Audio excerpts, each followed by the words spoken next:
we were having a conversation. I said, nothing like spiritual wife is spiritual husband.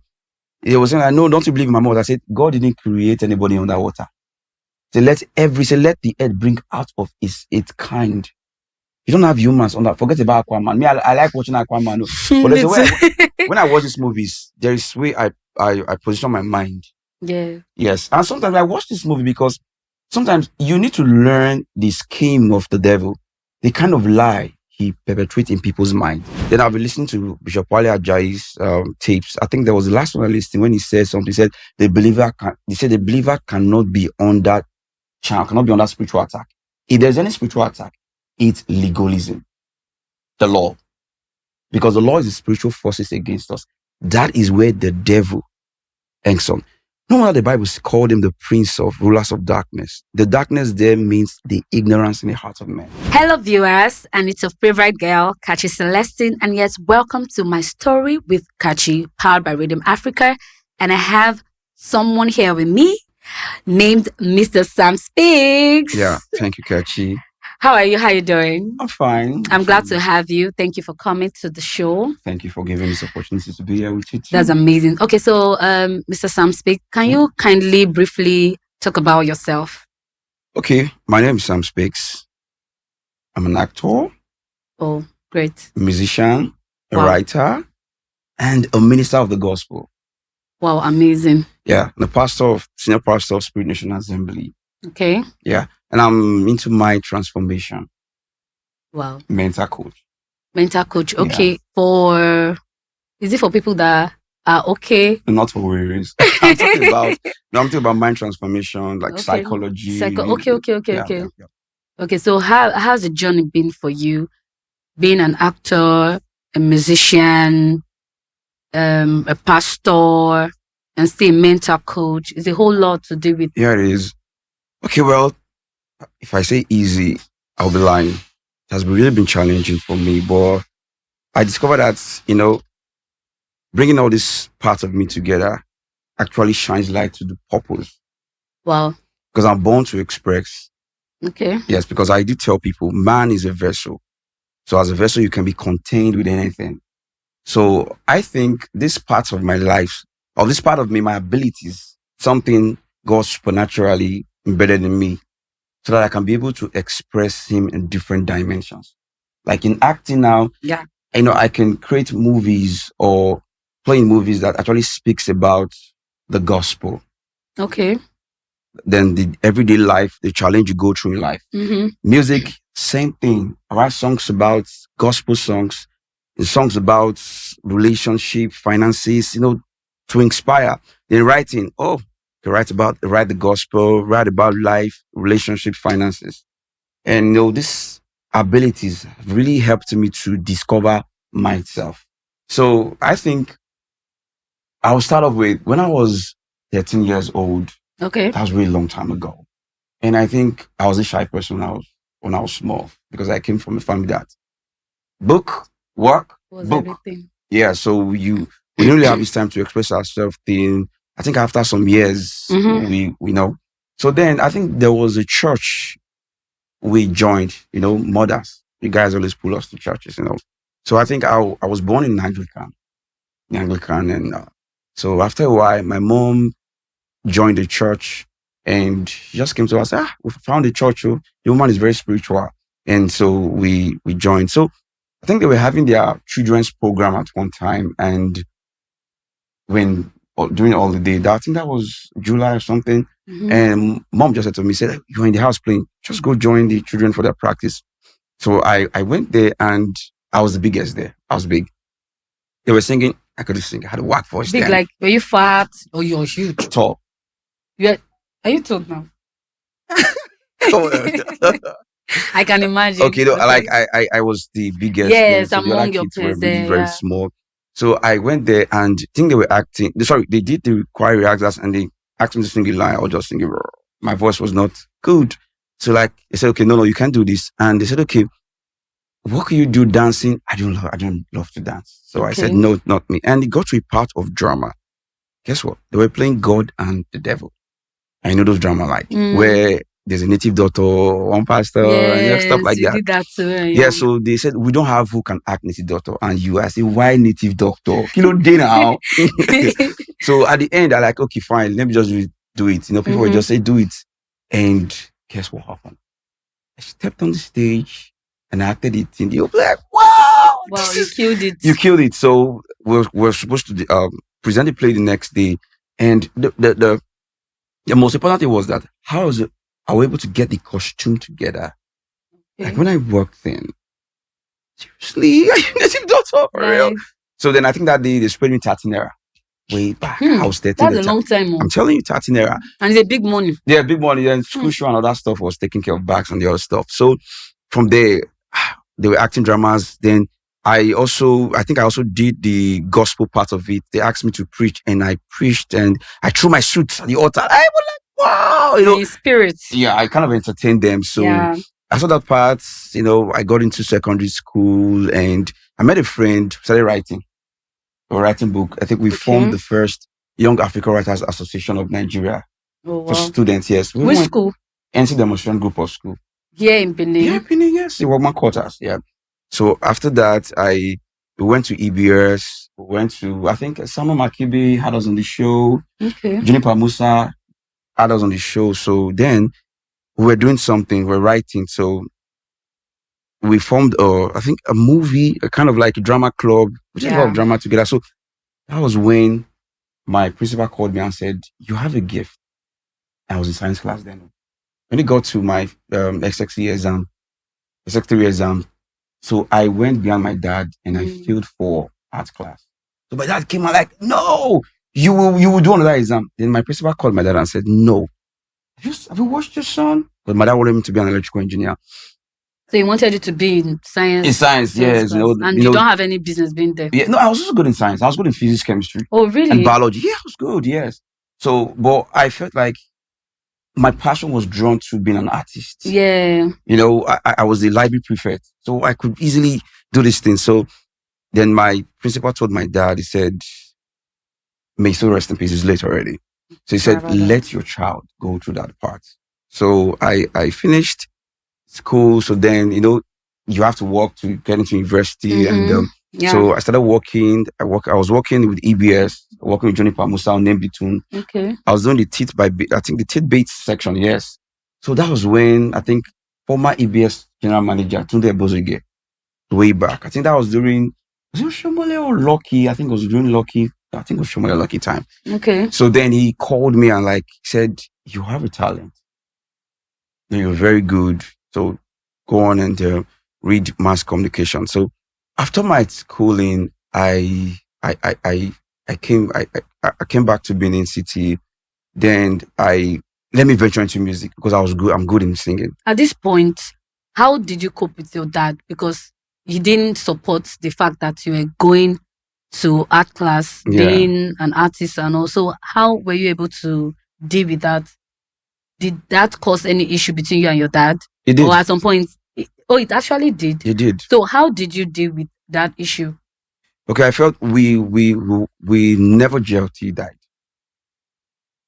Wait, are you saying now that till you're done with your uni, your dad was never in support of? He was never in support. Because he wanted me to be an electrical engineer because I could fix the bulb, scatter the fan, and fix it back again. So who now trained you? But he was still the one that paid for your fees in higher institution. Yeah, it was the one. But at the time, my mom had to step in. Okay. Mothers and try to convince him. Then I think my late uncle came and told him, he said to him, I can remember the words then. My dad was sitting outside and he said to him, let this boy, because I was the first son, let this boy have his way. Oh. I think it was when my dad started seeing me on TV. They told him, go watch EBS. You're picking the top for that. So that was when my dad okay. But I think because of he was not still, satisfied. So what you were doing. Yeah, so but my sister and my mom, they support me. So it was really challenging for me because sometimes I had to go outside of the house to do this thing. Oh, you were just so that you will not have issues with your dad. How many are you guys back then? Like how many? Okay, we're 7. But we're 5 now. We lost 2. Lost 2 sisters. Say about that. Do you want to share that part? Yeah, okay. I want to share that part. Okay, by, I think her name is Uche. We lost her. I can't really remember the year. Then we lost her, and it was not really easy because she died at my hand. Yeah, she died at my Sorry hand. about that. Yeah, she went. I think she had a illness issue, but we did a lot of text, so the doctor couldn't really find the handle what was wrong. Then the next day, my dad died. How many years gap? Just 1 year. It's like you buried your child today, this year, and the next year, we lost my dad. We lost my dad to almost same illness, but I mean, we thought it was diabetes because it was leg pain. But we did all the tests, and they said it was not diabetes, and maybe should have gone to maybe more advanced medical institutions, but it would just look like it's village problem. But apart from the father's house, that's what we just took it from, and it actually caused some separation between me and my uncles because they were like, he was the one that killed dad, But I think growing in the knowledge of Christ, I was able to reach that. But now you guys lost two. Now aside your sister Uche, the second person, Kachi. Was it the same illness? No, not different. I think she had injuries. A lot of injuries that kind of complicated the whole thing. And I think she had an overdose of an antibiotics that actually caused the issue. From the hospital? Not really the hospital. No, because the thing is that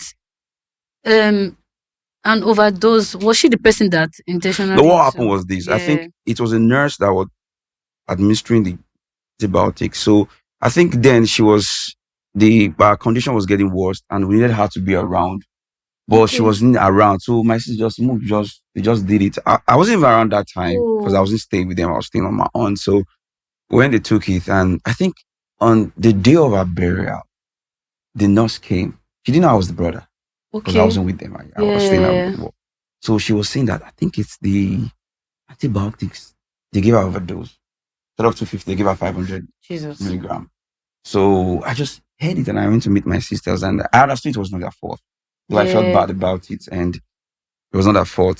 But I was so happy because my sister, before she left this earth, she gave her life to Christ. I was the one who ministered to her. Yes, I was one of minister to her. I thought she had to I want to go, man. The pain is too much. But I think if it was now, maybe there were other things I would have been able to do. Yes. Maybe by changing the belief system that we had then. How did your mom feel about all of this? Losing two child, the next thing, her husband. It's not easy. I think that's the strongest woman on earth right now. She also lost two of her brothers in between 1 year too. Was it at this point? Hope there was strong prayer. That was because what was the issue? How did your mom feel? Because I know it's not really easy. Are you the only man in the? No. Okay. I have a younger brother. Okay. Yes. Okay. I think the funniest thing is the two brothers died the same way. Accident. They were crushed by a trailer on a bike. Christ. So are you serious? Yeah. So it wasn't easy. It wasn't easy for her. And sometimes I look at mom. Mom say, how do you do? Are you still keeping going on? It wasn't easy. She went through a lot of things. And that's why sometimes I don't really blame her for the belief system she has adopted over the years. Because trust me now, we went through that kind of things. Yeah. There will be a lot of things that people will suggest things to you. And one time they told her, maybe you need to do something in the village, and she did, and the other one she died, and other stuff. And I think there was a year, because as the first son, they told me there were things I was supposed to do. Like ritual? Yeah, like killing a goat or something. Yeah. I'm from a royal family, actually. Oh, wow. So we have our way, something.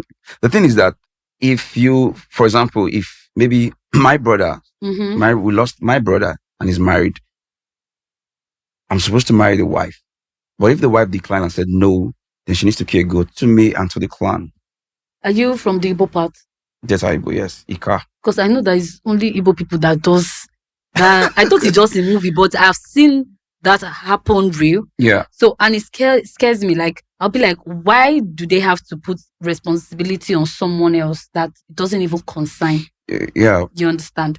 Okay, so now, did you do the ritual? Did you accept whatever they No, told I didn't. I was stubborn. Like, because then I just knew Christ. I joined the missionary group already called Men with a Vision for a Mission. So I was going to Wow. villages. I was manifesting power. So I had this confidence. Like I said, no, I wasn't going to do. And I think then I've not met a Bedamina.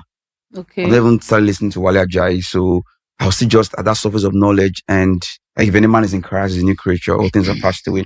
So I think there was one meeting they had, and I think they called the pastor too. And the pastor said, "This is what belongs to Caesar." You know? And they called me and I said, "I won't do this." And like my mom still was like, "No, drum now. I didn't do it. Then I was actually at the time I was thinking of doing it because of the pressure. But I was in a dream. Okay. And I saw that we were tied like people for sacrifice to an altar in the dream. And I was at the back. I was the last person. You know, the people just go to a room and we don't have to see them again. And then somebody just told me, "Don't you know who you are?" Like I was awakened, and I just slapped the DBA or something, and it started like there was a shaking and everything, and everybody ran away, and I lose myself, and I went out. So when I woke up, and the Lord said to me, he said, "You are already free." Yes. You're already free. That was like a clear vision. Clear vision. So I went boldly then, and I said no. And I think for a long time, we've not lost anyone in the family. We're good. Oh, thank God. My mom, my sister, they're actually coming to the knowledge of Christ. And I'm really so happy about that. And everybody's going to church. Of course. Hearing the gospel of Christ. Yeah. That's amazing. Probably God has wanted to use it for a very long time. When I was 7 years old, my mom said she had a vision and she saw me one day. I was driving bicycle. When I came to her, I said, "Mom, I'm not a pastor." Mom was happy. So when I was still in the world, the day I drew the tattoo, I went to greet her with a friend. When my mom saw the tattoo, my mom said she went to the house inside the room and cried and said, "God, I've lost this child." I go, "What about that vision you showed me?" When did you draw the tattoo? Like at what age? I think I was 26, 27. 26, 27. Because I gave my life to Christ when he. Wow. Sorry, I received Christ's life. Let me call myself. Okay, so was it like after that's during your uni? No, after the uni. After the uni. After the uni, I started working with DS Multi-Choice, Benin City. Okay. So then now, I rented my own apartment, and so I met some friends and like, okay, what's up now? I wanted to, be among the guys. Yeah. Yes. So I think I have a friend, we're still friends anyway, but on a different level. And he drew tattoo. I'm like, T man, I love your tattoo. And so he said, okay, he was going to take me to the place, I drew the tattoo. And I went there. Sorry, I would have shown you, but I think I can roll up this. Yeah, wait, so you actually drew a tattoo because your friend, not because it's something you've wanted to, or you've always planned that, I'm going to draw one day, or is it because you saw that some people, they can just be influenced by the appearance of how their friends live their life, probably what they wear and where they go to. So was that the reason why you had to draw the tattoo, even when you already know that you're doing to the ministry little by little? No, ministry thing. Then it hasn't started. And I wasn't going to church. I only go to church on December 31st, 11:45. Crossover. You wanted to cross. Crossover. I never. But I used to tell my guys, I won't go to drink in the beer parlor. I'll say, "See, today I will give my life to Christ." You guys will be so surprised at the speed of my transformation. They're like, "God, dude, forget about that thing." And the moment, at the age of 28, I'm going to talk about that story, how I came to receive the life of Christ. I think after I did, when I was in DSTV, because I wanted Story to Connect actually. Yeah. When I was in DSTV, I worked for like 1 year. So I had a call from a friend and said, "Sammy, Alpha, what's up? You've got a job now, the next level. Like, what's your plan?" I said, "Okay, fine, I want to travel out. Working. You can't really get the kind of work you want in Nigeria." Yeah. He said, "What about your skills?" I said, "Oh, so you can sing, you can act." I said, "Okay, the acting industry, it's a little bit tight. Yeah. Let me try the music industry." So we met and we talked about, I wrote some song, They Call Me Amanu, which was actually recorded by Phil Town. Phil Town. Is it online? Is it? Did you release the song? Or I did. But I can't really trace the secular song, yeah? Yeah, secular They Call Me Amanu. It was an introduction song about myself, my identity. Okay. So I did that. Then I did Chairman. That was produced by Buzzy Beats. There was a boy to Phil Town Productions. So then after that time, I released the song and I did a video did a video, and in one of the sets, I met Agudai. That was the first time I met Agudai. We actually exchanged number. We talked, and I released the video, Silverbird and other stations. But something happened. The guy that shot the video didn't give me what I wanted, so I was really down, really devastated. So then, after a while, I left the music because I needed to pay bills. Life was actually staring me at the face. So after that time, I worked in an hotel. So it was in the hotel I was serving. So there was some group of guys that came in and they were singing. So as I was dropping the beer, I was dropping my lines. And the boss looked at me and said, "You can sing."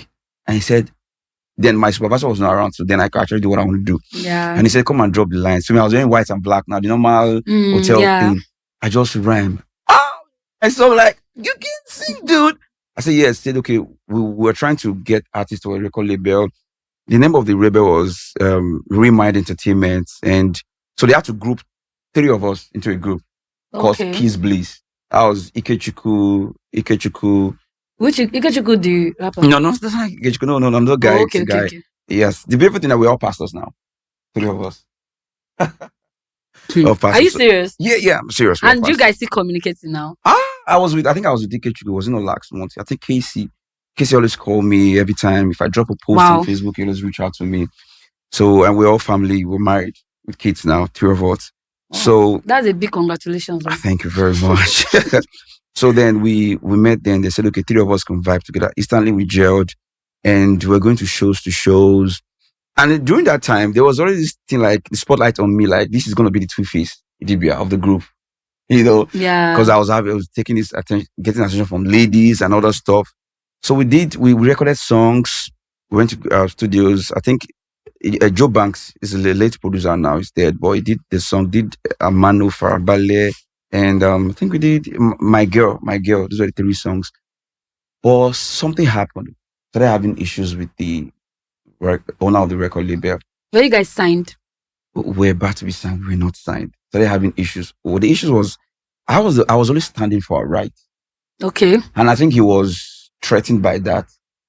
What was the actual problem? Okay, now, then we had an agreement that I was going to rent an apartment for us. Okay. Give us an official car. It was, I think, a 200,000 salary per month. So it wasn't forthcoming. Was there no contract to that? No, nothing. Just word of mouth. Like you said, it's word of mouth. Anything can change. Yes. And then I think we resigned from our jobs. 3 of us. After the man not playing his part, you guys. No. We resigned when he was talking us about the whole thing. Oh, okay. Then he could take us to parties and we just perform. And even at I think I performed at then Ignadion Summer of Benin party. Then 3DK was around, performed along stage with us. Then we performed there. So we're getting this vibe like it's gonna work out. To the point we even contacted Two-Face Idibia, contacted Terry G, ID Kabasa to produce our songs. So the big show. Seriously. So even one of our songs was used for a popular movie in Hollywood. Maurice Solomon, a lot of these actors were there. Can you remember the name of the movie? I can't, seriously. Okay. I can't, sorry about that. Because it's a long time. It's a long time, really. So, and as an experience, I didn't really want to remember to talk about that much. Yeah. So then he said, no, that we always insist on our right that we'll be rebellious. So I think that time it was Wandiko was raining now. Wandiko was raining. So we actually he was trying to model the label after, was it Moit Records? No, before Moit Records, I think it was when Don Jazzy and the band, the Jazzy came together, there was a record label. What's the name before Moit? I think that was, I really can't remember the record label. So we're modeling it like that, So at the time, he said, no, then all the promises was not forthcoming. Then when we want to go to his house, he suddenly said, you can't see me. There was this thing, and suddenly I think we had a serious fight. An argument that I just said things and I'm pulling out, guys. Was there any money coming in aside the fact that he was meant to provide all no. of those? Even the record label, the songs we recorded, 3 songs. So we're going to record an album, but we had to do 3 songs first to do a video for 1, then promote. Okay. And as we, people start calling us for shows and knowing us, we can just release the album. Okay. So, but after a while, even the songs more than 200 are still with him. But I don't know. I think I heard he went to South Africa to do a movie course program. That's the last time I heard from him. But your songs were not released. Was anyone released from the ones you guys did? No. Oh, okay. No. It wasn't released. So after that, then I went solo. Then I did Amano and I did my songs and it went on air, but there was still no proof. So at that particular time, money don't finish. At this point, were you still in university or you're No, left, done with school, schools, and I was on my own. I think I left multi-choice because I wanted to focus on the music. So I left there and I spent all the money I had on the music. And nothing came out? No small profit like 10 naira? We didn't know. I know small profit come outside. But do you think if you had stayed with multi-choice at some point and pursued your acting career, there would have been some breakthrough? Maybe probably you would have been able to get to the point where you wanted to. I think maybe or maybe not. Well, I would say maybe because somehow I got to I think I met Johnny Pamusa again. Okay. Then she was the CEO of African Magic. Okay. Yes, then so then she called me and said, "What do you want me to do for you?" I said, "I just released my song." She said, "Do you want your videos to be on African Magic?" I said, "Yes." On DXTV, I said, "Yes." She said, "Give me a good video." That was when the producer that shot my video just messed the whole thing. And you didn't like it? Yes, didn't like it. So I couldn't reach.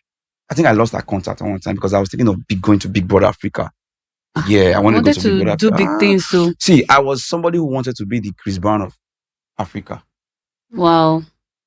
Seriously, the way I write my songs, you can feel the energy when I sing. You can feel the energy when I sing. So I had songs, even some of my songs, when I still sing them again, I was like, dude, will you sell this song? Will you a good song? So after that time, I lost money. I lost everything. I lost some of my friends, female friends, male friends. They all left me because then I used to be the guy that used to spend, won't go to club. At this point, you didn't have any guidance, like maybe someone talking to you, helping you out, not more like a PA, since you already knew the kind of life you wanted to have for yourself or live.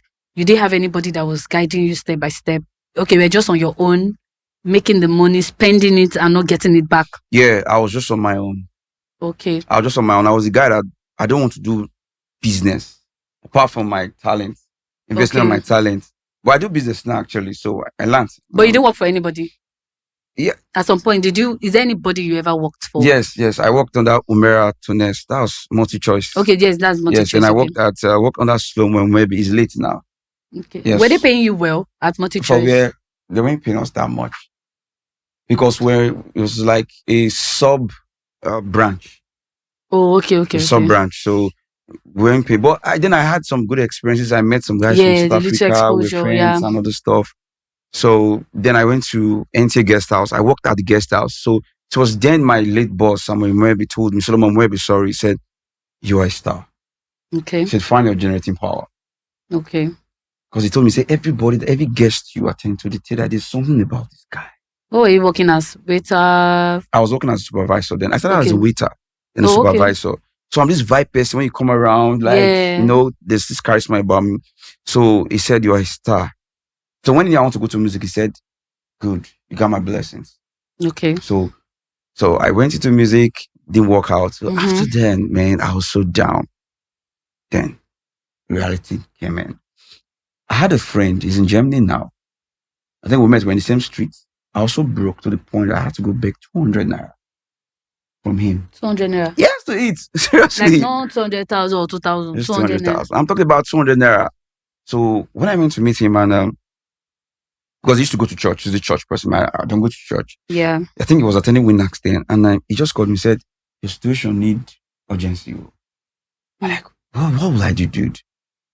Before that, I actually tried Yahoo. I went to HK in Gobadia Supply Road. You did Yahoo?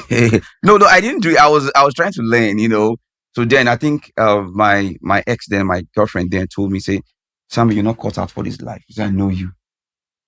So you're not cut out for this life. So leave this place." He said, "Leave this place. This is not who you are." So I don't know where that word came from. I don't know, because she's not the type of person. She said, yeah. She said, "You're not this kind of person." Say, because you don't smoke, you don't drink, you don't womanize. So you choke yourself. So then the next day I just left. I went to meet mom, saying, Mom, I went to the sport. I said, yes. So I started my grind then. And that particular day, when I went to go and meet him, he said, I want to introduce Christ to you. He said, I did hear about Christ.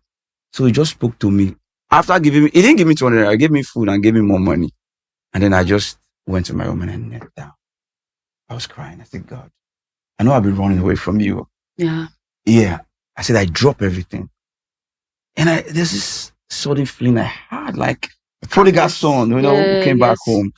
So then I came fine. I started going to church. Then I removed the earrings, stopped the sagging. Okay. I think before, what made me stop the sagging was, then I think I was going to redeem then. Yeah, reading actually really tried for me. They brought me close like a son, took care of me. They still do now, anyway. Mm-hmm. And I remember one day I was about going to Sunday service, and I sagged my jean to this place, and a voice spoke to me, said, "You are cute. I created you handsome naturally. So you don't need this thing." I just dropped the earring, and I put my dress. This is it. So I stopped wearing earrings. And you felt great. Yeah, I felt great. Yeah, I felt great. I felt free. So I went to church. Then, then I was serving. I wanted to serve. But then you already had the tattoo. Yes, I already had the tattoo now. Though I suffered a lot of condemnation. Seriously. Okay, tell us about it. What really happened after getting it? Yeah, after I got the tattoo. Mm-hmm. No, I wasn't persecuted then because I was in the world. Jesus said the world will love their own. But when I got saved, when I go out for evangelism, it was a problem. People would just shut their door at me. They don't want to listen to me. So that's the job. The other man said, "You got tattoo, see this one." So it was really affecting me. Sometimes I'll just go back. Like I started wearing long sleeve.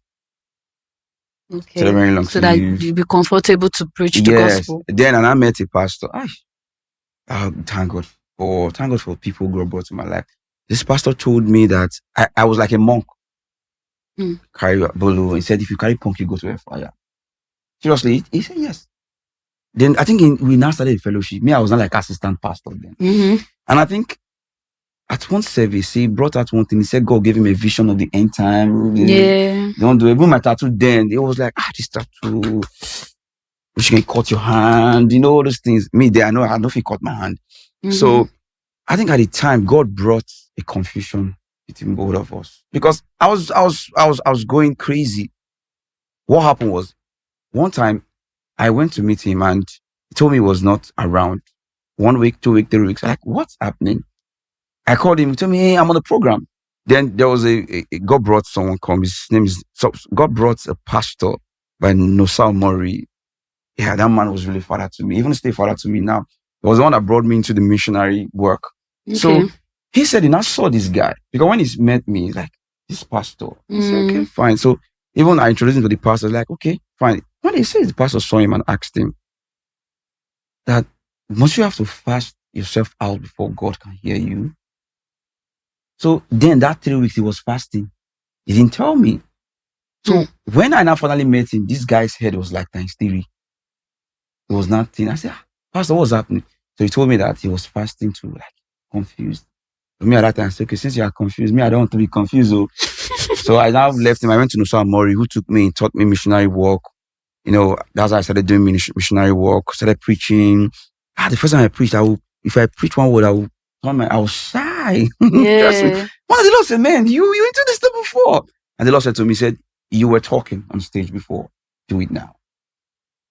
He said, okay, I put this gift in you for this work. So then, I just started preaching and started going to villages. We're preaching, going to villages, during those times. But I was still feeling that there was something missing. Knowledge. Okay. True knowledge of Christ. So that's where I met Epidamina. There was a day I was actually fasting. I said, God, I want to hear your voice on something. And I think I was fasting. I went to my uncle's house. So I said, okay, let me just go to my uncle's house. So he said, will you eat? I said, no, I'm fasting. So, okay, no problem. Then he has this free to air. I was watching. Guess who preached? Joseph Prince. Talking about how you don't need to fast your way for God to hear you. That you already, if you're born of God, you already have this knowledge of God on the inside of you. Joseph Prince preached. I'm like, okay. Which church is that? No, it was a TV now. Okay. Joseph Prince, not Joseph Prince now. I don't even know the Joseph Prince. No, I don't know him. Oh. But I'll check him out. Yeah, please check him out. Check him out. Yes, he was the one that wrote I think Belief System. Something. He wrote a lot of books. Okay. Yes. Then the next person that preached was Joyce Meyer. Okay. Joyce Meyer preached and talked about the same thing. Then the last person that preached was Epidamina of Power City. Okay. Then after Epidamina, then I think Bewitching preached too. Crefodola preached. Then instantly, I told my uncle, say, save me, give me food. Sorry, I said, let me go take food myself. God has spoken to me. I was struggling with self-righteousness. Oh. It was affecting my relationship with God. I was feeling like my mistakes, God were counting against me. And there was a day I was studying, I said, God, I think I did something. And I was like, God, not again. He took me to Romans 5. Me, I didn't know what Romans 5 means. Because in church, what they were teaching us that, if you sin, you go to hell. So he was trying to speak to me through Romans 5 about how the righteousness of the law, it's not what God actually wanted. The righteousness of grace is the main thing. So it was when Epidamina mentioned it, like, so God has been speaking to me. That's why I tell people, no matter what the mess you find yourself, God is speaking to you. He is actually. Once you're born of God, you hear God's voice. But the issue we have is there's this voice of the world. When the time everybody's speaking, the word is speaking. So, but you already have this ability to hear God's voice. My sheep hear my voice. Yes. And he even said the stranger they will not follow. Yes. Why do we follow the strange voice? It's because we feel intimidated and we feel insecure. God hates us. God is going to kill us. If you do this thing, you die tomorrow. Yeah. So from then, immediately I renewed my mind. I took my phone. I downloaded all these ministers. I went to the YouTube channel. To download their message. I downloaded so and I was eating. There was a time a guy said to me, I was posting my room. He called me, said, you're doing well. He said, you just got saved a year ago. Me that has been in church for 10 years. He said, the things you can do, the fruit of the Spirit coming out of you. He said, you do well. He said, I just want to encourage you. Then God brought a friend to me. We were praying together. And that's how I knew, okay, I was going to go into ministry. Then I was preaching freely. I was happy. And I noticed something about me. There was this audacity in me when I preached the gospel. You want to listen. Yes, boldness. Confidence, yes. So after some time, I left. I think that was it 2017 or so?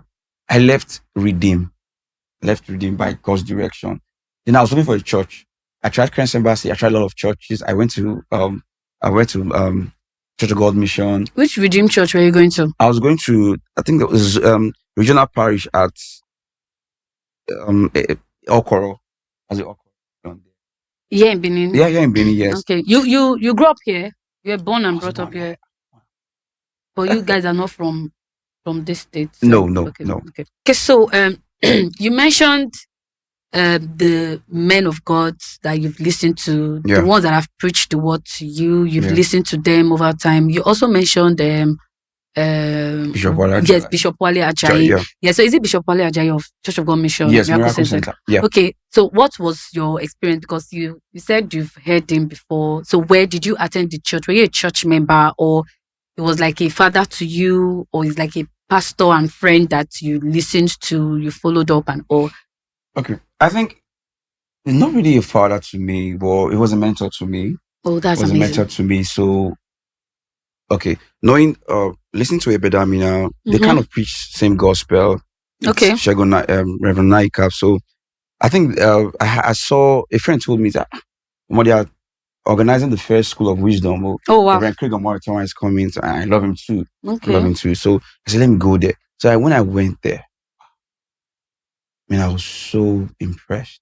Wow. I think I could remember, I think Bishop Ebb. Okay. I think there's something Bishop Ebb said actually, awakened something. He said, today Christians feel you shouldn't go into politics because he was on a different level. And I loved it. He said, Christians feel they shouldn't go into acting. He said, if we don't go there, who's going to be there? Because we're supposed to be lights, city upon a hill. Yes. You don't light a candle and put it under the table. You shine your light. Yes. So, because people think, I think that was something I also suffered too. Like, at the time, I was going to drop acting and everything. So, but that day, Bishop Feb was able to change my mindset Your and belief mindset system about, to it. yeah. So then Wale Ajayi came and he talked about grace. He spoke about how we don't need to keep asking for forgiveness of sins, that we are washed once Yes, and you're for already all. forgiven. Forgiven. Then Reverend Craig talked about how we give by grace. We don't give Wow. out of grudges. So, and I was so happy because I was like, I was okay. So I left it. Then I've been listening to Bishop Wale Ajayi's tapes. I think there was the last one I listened when he said something. He said the believer cannot be under cannot be under spiritual attack. If there's any spiritual attack, it's legalism, the law. Because the law is the spiritual forces against us. That is where the devil hangs on. No wonder the Bible called him the prince of rulers of darkness. The darkness there means the ignorance in the heart of man. Okay. I think that's why 2 Corinthians said, if our gospel be hid, it is hid from those who the God of this world.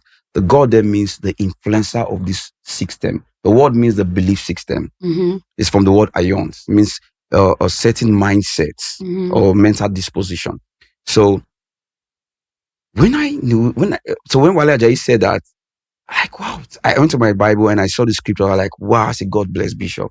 He said, the believer, you cannot be under any incantations and any charm, But the thing is that if you don't know this, like Paul said, not in everybody you have this knowledge. Yes. If you don't know this and you're afraid, the devil will use that against you. Yes, and it will mess with your mind. Exactly. Because you don't know anything. You're just there in the dark. Yeah. So it's going to mess with your mind. Yeah, it's okay. I think I'll share something with you. There was a time I had a friend. I think that was one of the early miracles I had in ministry. Okay. I had a friend, one of the guys that we sang together. Okay. Maybe you have to edit out that name because this is not funny. Anyway, so I had a friend. So he one day called me, said, dude, Alpha, I'm having issues. He was already married. I said, what's the problem? He said, I do have sex in the dreams. I said, okay. Sometimes I even moan and my wife, like, it's causing an issue. You know now they call spiritual wife. Spiritual wife, yes. Man, seriously. Thank God for light. And he said to me, he was just a guy, I was just laughing. He said, why you laugh now? He said, I've sowed seed, I've bought anointing oil, I've fasted. I said, dude, can we use our Bible? He said, yes. So let's go to Romans 6. And I took him through Romans 6, how he said, if you died with Christ, you're freed from sin. He said, if you were baptized in his death and burial, he said, likewise, you resurrected in the newness of life. Yes. Sin has no grip over you. And I told him, I said, these scriptures, think about it, meditate on it. Did it all over and over again. He said, okay, he's going to try it. And he said he tried it. He prayed with it. He said, I think he started on Monday. We spoke on Monday. Yeah. He started practice on Monday. He said, by Wednesday, the dream stopped. How did I know? He didn't even tell me the testimony. It was on Facebook. Somebody was talking about spiritual husband. He now went to the message and tagged me on it. And like, wow. He said, after listening to Pastor Samson, said, this thing stopped today. So I was like, yes, because we're having a conversation. I said, nothing like spiritual wife is spiritual husband. He was saying, I know, don't you believe in my mouth? I said, God didn't create anybody underwater. So let the earth bring out of its kind. You don't have humans on that. Forget about Aquaman. Me, I like watching Aquaman. But there's a way when I watch these movies, there is way I position my mind. Yeah. Yes. And sometimes I watch this movie because sometimes you need to learn the scheme of the devil, the kind of lie he perpetrates in people's mind. Like when you watch vampire film, there's nothing like that. Your mind now, you just assume that once you hear crack, crack, crack behind you, there's somebody walking in your house. Exactly. It messes with your mind. But when you watch without feeling anything inside, you're just enjoying, but you're learning something. Yeah. You understand better. But then you start watching with things that will drag your attention to it. You start imagining things that are not even real. Then when I watch movies, I'll be scared when I go to my bed. I'll be scared. I'll dream about these things. Well, it was when I got knowledge, I believe that these things are just imaginations. Exactly. To bring down this imagination to the obedience of Christ. And it stopped. So it totally stopped. So meeting Reverend Wale Ajayi has really transformed my life, seriously. It's one of the persons I would say God used to renew my mind. Yes, he's an amazing bishop. Yeah. I listen to my bishop every Sunday. Oh, he's a bishop too. Wow. I listen to him every God Sunday. bless Bishop. Yes, he's an amazing Yeah. man. Okay, so you spoke about writing books and all. Have you written any book?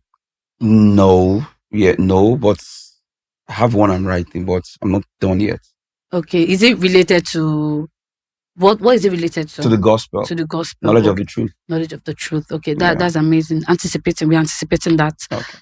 Okay, so you also spoke about the challenges you had preaching the gospel to people because of your appearance. Some persons judged you right from when they saw you. How were you able to deal with that pressure? At any point, did you face any depression? Did you feel like stop going out there to preach the gospel? Did you feel like because of your appearance, you can't even tell people about God? How were you able to deal with those challenges? Okay, first of all, I was depressed. Actually, I was depressed at the time. I didn't want to go out anymore. So I just prefer to go to the village to preach, and wear suit and wear long sleeves. But this was how God helped me out. Okay. That's the church I was sent forth to start my own ministry. That was World Nation, now Extreme Church of Christ. Okay. In Abuja now. So one time I met somebody in the car and we're talking about Ebedamina's tape. We're talking about, we're just vibing about it. And he looked at me like, are you Ebedamina's son? I said, yes. He said, okay, there's somebody that preaches like him too in Benin. I said, in Benin? Really? He said, you want to meet? I said, yes. So he gave me a number. That's Pastor Debbie. Okay. So Deborah. So I called her and she said, okay, come and meet me. From the moment I saw her, the Lord said to me, said, that's a mother for you. Oh, wow. And when I got there, and I was really short sleeve, I was like, hey, Omo, this fool should not start. You know what she said to me after the mission? She said, God said, he loves my tattoo. You're serious? Am I hearing this from someone? I said, yes, God said. Then later I understood that God wanted me to feel at all. Okay. So someone asked me, are you going to remove the tattoo? I said, no. I said, this tattoo, it's going to, which is already going to serve as a hope for people who already have tattoo over their body, who thinks God can use somebody with tattoo. Matter of fact, if you have to go to the Bible, I think let's do something there. When God told them not to put marks on their body, okay, he wasn't talking about tattoo.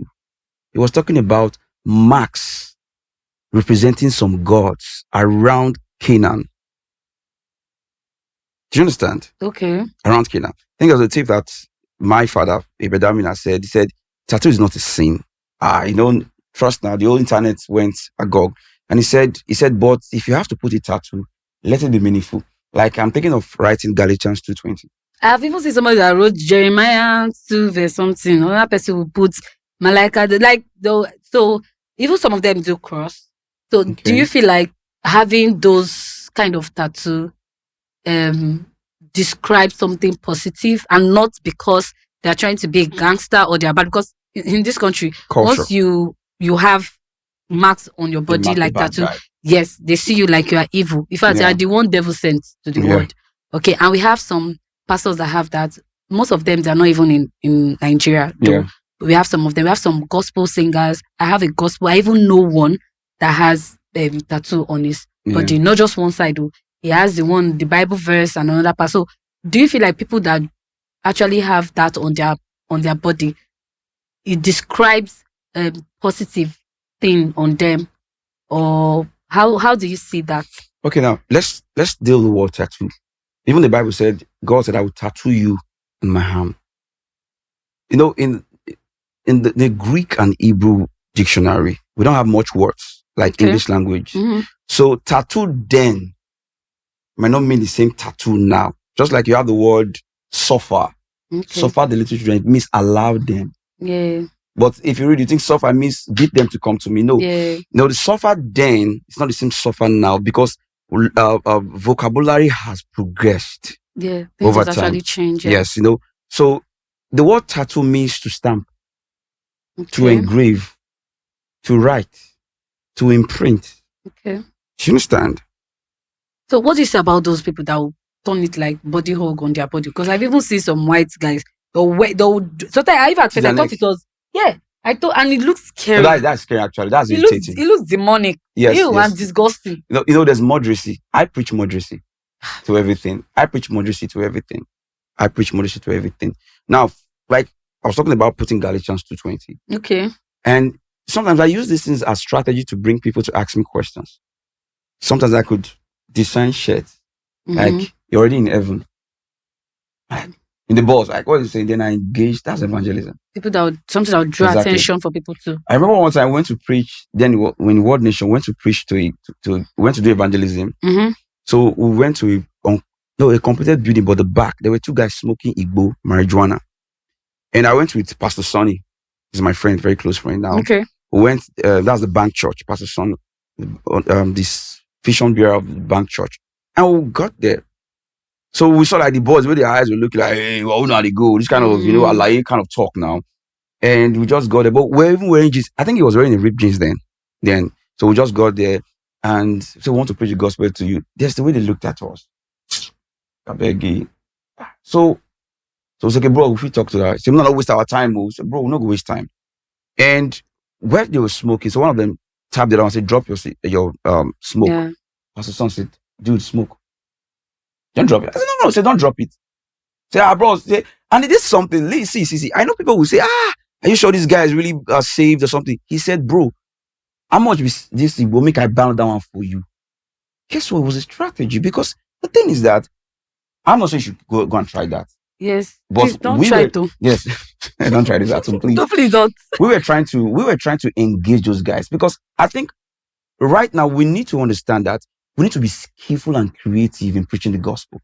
Okay. I've been to rugged areas with Neka and preach the gospel. There's a day I went to the barber salon and I was ministering, and all the boys stood and were listening to me. And at the end, they said, "Thank you, sir, for this gospel." There was a tattoo guy there. I think I was wearing just a short, but I think above my knees and a shirt. And I preached. They look at me like, so someone can preach Christ like this. So that's why I said maybe this is how God created me, so that I can be able to reach out to persons that all these perikoko or pastors can't reach out to. You understand? So after that event, the boys listening to us. They used their hand to drop a cigarette. And I said, okay. We actually wanted them to drop it because it was actually offensive to us. But we were skillful about it. These guys got saved and spoke in tongues. Wow. They wanted to buy us drink. I said, no, don't worry. Boss, we could buy on our malt now. We said, no. These guys were so happy.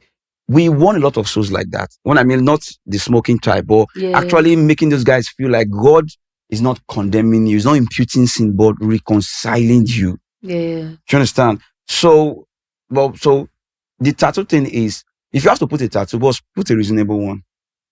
Okay. And don't make it look too scary. And another thing I will say, let me say this is important. If the Lord, Spirit of God, personally tells you not to put it, don't. There are things I want to do. Spirit of God spoke to me and said to me, don't. Because of how people will receive me. Because at that point you're a representative of God. Exactly. So you need to show who you are. Africa. In Christ. Yes. And Nigeria, particularly. Very, very important. Where they feel, once they get put eyelash on news, mommy water picking. Do you understand? So if it tells you to stop, I love dreadlocks. I've had dreadlocks when I was doing music, but I had to cut it. Maybe I might go back to it, maybe not now, So if the Spirit of God personally instructs you not to put it, don't. Because this is where people miss what they misunderstood sin. The Bible says, whatsoever is not of faith, Romans 8, is a sin. So if tattoo is okay, not a sin, and I put it, and it causes another brother to fall, and that's a sin. Exactly. Even if I'm free, but not something I expedient. To me, I shouldn't. It's not even about tattoo. There are a lot of things, dressings. Yes. Sometimes you're going to preach in a place and you want to, wear your hair, and the Lord said, no, just go with your natural hair. But that's not a doctrine. Let me get it right. It's not a doctrine. But the Spirit of God can lead you in his own way because he knows the future. He sees ahead of you. Exactly. That's amazing. That's good to know. Okay, so you spoke about acting, and also, do you want to, as a pastor now, that is full time, into the ministry full time? Well, I'll say, okay, not full time. It's actually not like a full time ministry. Okay, like yes, back to back. All right. So, do you want to still go into acting? Do you want to pursue your career as an actor? Do you have plans of going into acting, music, the things that you love doing even before now? So do you want to still do them, like the acting career, music career? What's the plan? Yeah, okay. Yeah, I want to go into it. Okay. And God wants me to go into it. Okay. I think there was one time I was listening to a podcast. I was actually praying about these things one time. And I think I met Pastor Todd, American pastor that has started, I think is the convener of this podcast, The Basement. I know Pastor Todd. Good. I know Pastor Todd. And he's a very disciplined pastor, disciplined pastor. When I listened to him, like, seriously? So there's something about me that connected. Okay. Even most guys, have you heard about, listening to Pastor Todd? It looks like you're kind of charisma. And he also inspired me to start a podcast. Okay. So I co-host a podcast now called Rewire podcast. Yes. It's Rewire. Is it like ROEWIRE? Okay. Rewire. Okay. So I think the inspiration came from Romans 12 actually, yes. Be not conformed to this world, but be transformed by the renewing of your mind. So what we talk about, we bring guests, people to share their story too, and people with certain knowledge in an area, finance, business, to change people's belief systems.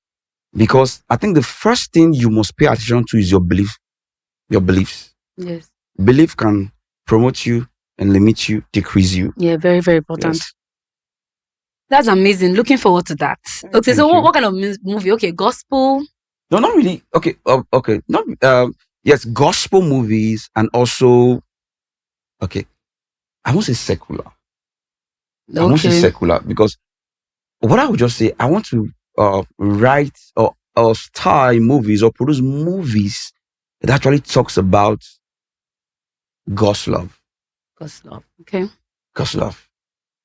Great. That's amazing. I'm looking forward to it. Sometimes it could cut across to even the issues in society that we think God is not aware or we don't need to call God. For example, now I am doing some study into psychology and neuroscience, and I will tell you how much it has really helped me. I remember when the Holy Spirit told me, said, pay attention to these things. So what was psychology? He said, psychology is not demonic. He said, psychology is a study of human mind and how it affects your belief, your life and everything. And the Lord said, I created the mind, not the devil. I created the brain where you have neural patterns and other stuff. And I'll tell you, it has really transformed my life. Some problems are not what they call so spiritual, are not really spiritual. It's really just a mental, psychological problem. And when we say spiritual, sometimes it's talking about mindsets. Because the one of the word for spirit is influence. When they said, what is the spirit behind this? Yeah. The spirit of this attitude. It's the invisible thoughts, belief system that influences that behavior. Because if you can think it, you keep thinking it, your brain's nerves that fires together, nerves that wires together, fires together. And once there's a neurocircuit, your body sends signals to the your brain sends signals to the body through chemicals, and it becomes a way of life. So there are some issues you don't pray out, you live out. If you live the behavior, you lived to a character, you also need to live out the character. You need to change your neurocircuit, change your belief systems. Mindset. That's why these days they will tell you that you see somebody has a problem, depression, you just pray. Of course, you need to pray. We pray on everything. Yes, pray about everything. Prayer is not always enough. Yeah. We pray without ceasing. But this is it. People don't know how God answers prayer. Okay. The way I know God has answered my prayer, of course, I know He has already answered all my prayers that I pray by His will. Yeah. But the way I know I have received answers is knowledge, enlightenment. and awakening on the inside of me, like repentance, penance, change. Mm-hmm. Do you understand? So, like for example, you see a lady now, you're 40, you're not married yet, men used to come to your life and they leave you, and you go to these pastors, these merchandise men who tells you that you need to sow seed, deliverance. Some are even sexually exploited. Mm-hmm. I know of one. A lady came to me and told me how she was sexually exploited by a pastor because she wanted to keep a relationship.